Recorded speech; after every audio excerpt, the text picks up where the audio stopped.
2026 തന്റെ ആദ്യ അപ്പസ്തോലിക സന്ദർശനം ആരംഭിച്ച് ലിയോ 14 പാപ്പ. ഇന്ന് രാവിലെ റോം സമയം 7:20 ലിയോ 14 പാപ്പ മൊണോക്കോയിലേക്കുള്ള യാത്ര ആരംഭിച്ചത്. മാർപ്പാപ്പയുടെ രണ്ടാമത്തെ അന്താരാഷ്ട്ര യാത്രയാണിത്.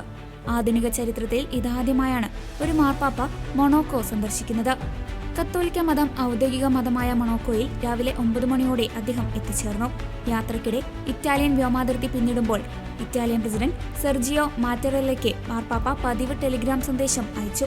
ക്രിസ്തീയ വിശ്വാസത്തിന് സാക്ഷ്യം നൽകാനും പൊതുനന്മയ്ക്കായി പരിശ്രമിക്കാനും മൊണോക്കോയിലെ ജനങ്ങളെ പ്രോത്സാഹിപ്പിക്കാനാണ് താൻ ആഗ്രഹിക്കുന്നതെന്ന് സന്ദേശത്തിൽ അദ്ദേഹം വ്യക്തമാക്കി. ഒപ്പം ഇറ്റാലിയൻ ജനതയുടെ ആത്മീയവും സാമൂഹികവുമായ പുരോഗതിക്കായി അദ്ദേഹം പ്രാർത്ഥനകൾ നേരുകയും ചെയ്തു. ഏകദേശം 9 മണിക്കൂർ നീളുന്ന ലിയോ 14 പാപ്പയുടെ സന്ദർശനത്തിൽ 4 പ്രധാന പരിപാടികളാണുള്ളത്.